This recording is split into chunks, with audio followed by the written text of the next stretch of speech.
Good morning everybody. जैसा कि मैंने आप सबसे बोला था कि अब हम 10 यूनिट के साथ साथ थर्ड वाली यूनिट जो हमारा एमपीपीएससी प्रीलिम्स वाला जो सिलेबस है उसके अकॉर्डिंग जो तीसरी यूनिट है भारत का भूगोल भी शुरू कर देंगे आज से, है ना। तो मैं आपके लिए लेकर आई हूँ कौन सी वाली, जलवायु घटना वाला टॉपिक। मैंने बोला था कि अपन जलवायु पढ़ना शुरू करेंगे और इसको अपन काफी पेशेंस के साथ पढ़ेंगे, 3-4 वीडियोस में कंप्लीट करेंगे ताकि इससे कोई भी क्वेश्चन छूटे ना, और ज्यादा से ज्यादा कॉन्सेप्ट पे ध्यान रखेंगे। अगर एक बार कॉन्सेप्ट क्लियर हो जाएगा तो फैक्ट ऑटोमेटिक समझ में आ जाएंगे कहाँ से कौन से बनने वाले हैं। जैसे ये टॉपिक कंप्लीट होगा तो अपन इसके एमसीक्यूज भी लगा लेंगे, ठीक है। तो मैं जो बता रही हूँ मैं वो बता रही हूँ आपको क्या, भारत की जलवायु से शुरू कर रही हूँ। अब भारत की जलवायु की अगर हम बात करते हैं तो भारत की जलवायु में दो चीजें आती हैं। भारत की जलवायु कैसी है, तो भारत की जो जलवायु है वो कैसी है, उष्ण कटिबंधीय मानसूनी प्रकार की जलवायु है।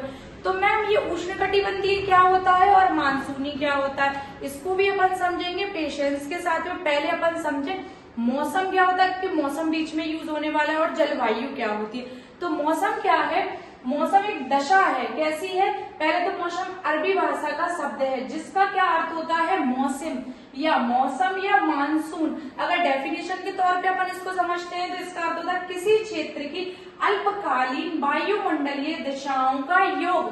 अल्पकालीन का मतलब क्या है, थोड़े से समय के लिए होने वाली, जैसे कि वायुमंडलीय दिशाएं हम किसे बोलेंगे, तापमान को बोल सकते हैं हम, वर्षा को बोल सकते हैं हम, हवाओं को बोल सकते हैं हम। ये सारी चीजें क्या होती हैं, ये वायुमंडल की दशाएं हैं, बार बार चेंज होना। कुल मिला के मौसम का मतलब होता है सुबह थी गर्मी, दोपहर को हो गई बारिश और शाम को हो गई ठंडक। तो क्या हुआ, हमें देखने को क्या मिला इसमें, मौसम जो है वो बार बार चेंज हो रहा है। मतलब थोड़े समय के लिए कुछ और, फिर थोड़े समय के बाद कुछ और। तो मौसम क्या है, एक अल्पकालिक दशा है, ठीक है। इसको ऐसे अपन समझ सकते हैं। वहीं अगर हम जलवायु की बात करें, जलवायु किसी क्षेत्र की दीर्घकालीन दिशाओं का योग। दीर्घकालीन का यहाँ अर्थ क्या है, बहुत लंबे समय तक चलने वाली कोई भी दिशा, मतलब दशा बनी रहे। जैसे अगर हम भारत की जलवायु की बात करें तो कैसी है, ये सर्दी गर्मी बारिश वाला मौसम होता है। ऐसा तो नहीं है ना कि हम लोग के सर्दियों में बारिश होने लगे या गर्मियों में सर्दियां पड़ने लगे, तो नहीं होता ना ऐसा। तो ये क्या, एक निश्चित समय के लिए फिट हो गई, 35-40 साल तक के लिए ये ऐसी की ऐसी ही रहेगी। अगर इसमें 35 सालों के बाद कोई बदलाव आता है तब अपन कहते हैं कि जलवायु में परिवर्तन हुआ है। तो हम लोग इसको क्या करेंगे, दीर्घकालीन का यहाँ अर्थ क्या निकल के आ रहा है, 35 ईयर यानी 35 साल तक के लिए अपन लोग जो चेक करते हैं 35 सालों तक की दिशाओं को देखते हैं, ठीक है। अब इसको याद रखने के लिए अपन ऐसे रखते हैं, मौसम क्या है, एक बेवफा बॉयफ्रेंड की तरह है जो पल पल में चेंज हो जाता है। आज कुछ बातें करता है, कल जब हम लोग की कंडीशन कुछ अलग होती है तो वो चेंज हो जाता है। गाने भी बनाए गए हैं, मौसम की तरह तुम भी बदल तो न जाओगे। मौसम के ऊपर कितने मतलब सॉन्ग आए हुए हैं। तो इसका क्या मतलब है, मौसम एक बेवफा चीज है जो बार बार बदलती है। लेकिन जलवायु क्या है, जलवायु एक लॉयल जो हस्बैंड होता है उसकी तरह है, जो लॉयल हस्बैंड की तरह काम करती है जलवायु अपना। अब एक बार लाइफ में एंटर हो गया तो 35-40 सालों तक के लिए वो जाने वाला नहीं है। हाँ, अगर कोई कंडीशन ऐसी हुई तो चला जाएगा, लेकिन ज्यादातर तो नहीं जाएगा। ज्यादातर लोगों की लाइफ में एक ही हस्बैंड होता है ना, तो वो 35-40 सालों तक के लिए फिट हो गया तो वो एक जलवायु की तरह हम लोग की लाइफ में एंटर हो जाता है। तो क्या है, मौसम और जलवायु में यही फर्क होता है।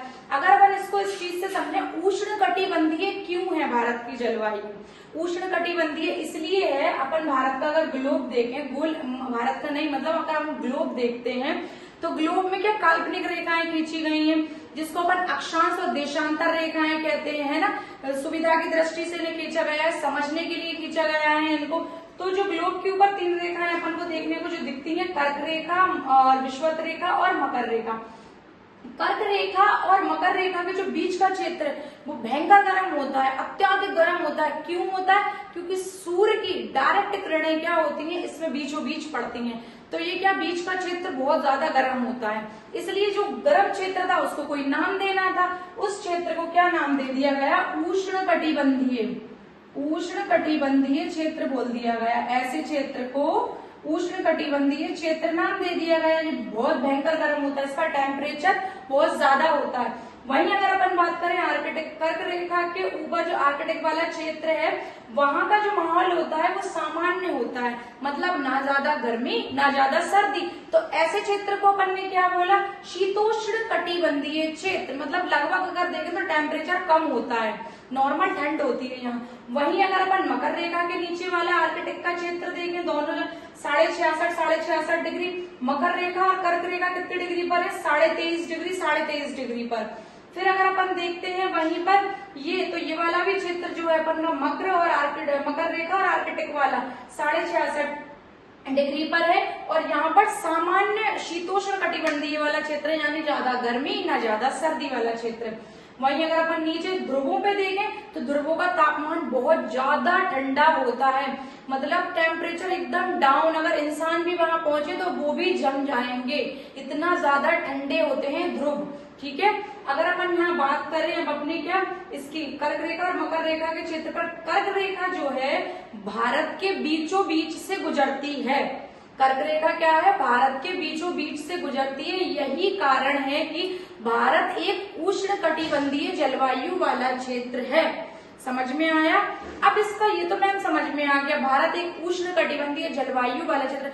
लेकिन भारत की जलवायु मौसमी क्यों है? भारत एक मौसमी प्रकार की जलवायु वाला क्षेत्र क्यों है? इसके दो कारण हैं। इसको अपन बहुत अच्छे से समझने वाले हैं। अब फटाफट से सारी चीजों को छोड़ के और दिमाग लगाना शुरू कर देना, ठीक है? तो अपन लोग यहाँ पे क्या समझेंगे, मानसूनी जलवायु वाला क्यों है भारत। अब हम लोग क्या देखने वाले हैं, भारत की जो जलवायु है मानसूनी क्यों है। मानसूनी इसलिए है क्योंकि यहाँ पर हिमालय जो है ना, हिमालय क्या करता है, जो ऊपर यानी चीन, साइबेरिया से, रूस से जो ठंडी आने वाली, जो बहुत ठंडी शीतल हवाएं हैं आने वाली, उन हवाओं को हिमालय रोक लेता है। जो यहाँ का जो क्लाइमेट, जो मौसम यहाँ का वो वाला शीतोष्ण कटिबंधीय होना चाहिए था, जो ओरिजिनल, जैसी बहुत भयंकर ठंड पड़ती है जैसे ऊपर की तरफ, वो मौसम यहाँ तक वो ठंडी हवाएं नहीं आ पाती। अगर हिमालय नहीं होता तो ये क्षेत्र भी पूरा हिमपात से यानी बर्फबारी से ढका हुआ होता। लेकिन हिमालय क्या करता है, इन ठंडी हवाओं को रोक लेता है, तो यहाँ तक नहीं आ पाती। और जो कर्क रेखा है हमारी, कर्क रेखा जो ओरिजिनल जलवायु विभाजक का जो कार्य है, वो कर्क रेखा जलवायु विभाजक का कार्य नहीं कर पाती। ठीक है, पहला रीजन ये हो गया। अब दूसरा रीजन इसका ये है कि जो हमारी कर्क रेखा और मकर रेखा के जो बीच का पोर्शन था, मैंने ग्लोब पे बताया था, कर्क रेखा और मकर रेखा के जो बीच का भाग है, यहाँ पे सूर्य की किरणें साल भर विचलन करती है ना। तो क्या होता है, ये क्षेत्र कौन सा, बहुत ज्यादा गर्म क्षेत्र होता है। गर्म क्षेत्र होने के कारण यहाँ है बहुत सारा सागरीय जल, बहुत ज्यादा सागरीय जल है। तो सागरीय जल जब क्षेत्र गर्म है तो सागर का पानी है वो क्या होगा, गर्म होगा, और गर्म होकर ये सागरीय जल ऊपर की ओर बाष्प के रूप में ऊपर की ओर उठता है। फिर ये क्या करता है, बारिश करता है। तो इस क्षेत्र में पूरे टाइम, पूरे साल भर वर्षा होती रहती है।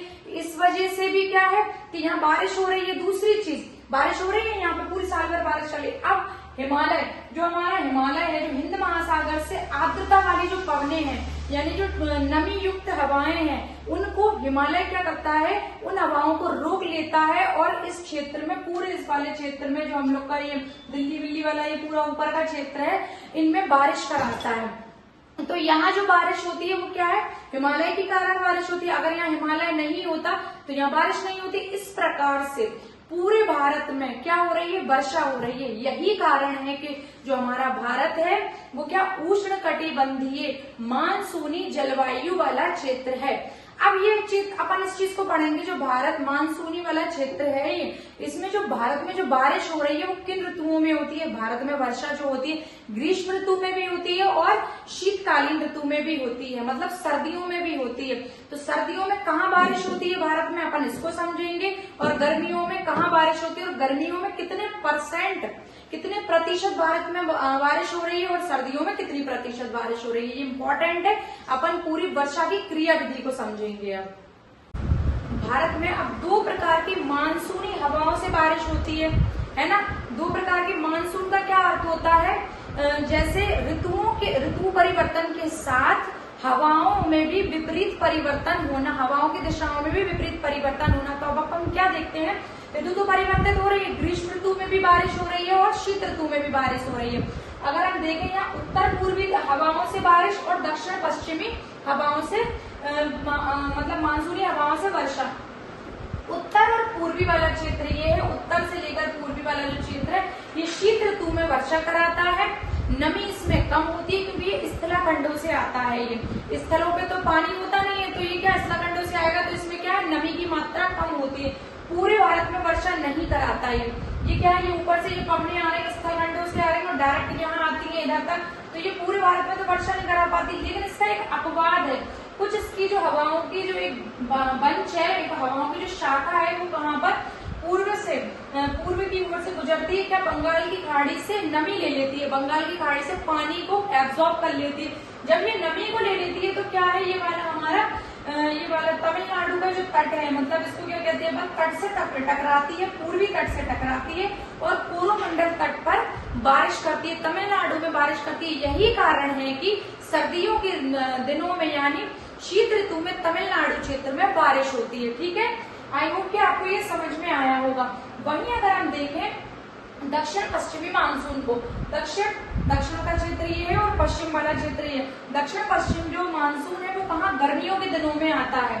कब आता है, गर्मियों में आता है। 1 जून से 15 जून के बीच में ये पूरे भारत में फैल जाता है, 22 जून तक लगभग ये पूरे भारत में फैल जाता है। लेकिन अगर हम देखें भारत में 90% जो बारिश होती है वो कौन से मानसून से होती है, वो दक्षिण पश्चिम मानसून से होती है। क्या होता है, ये अत्यधिक पानी लेकर आता है, बहुत नमी होती है इसमें, तो ये क्या केरल के मालाबार तट से टकराता है और बारिश शुरू हो जाती है।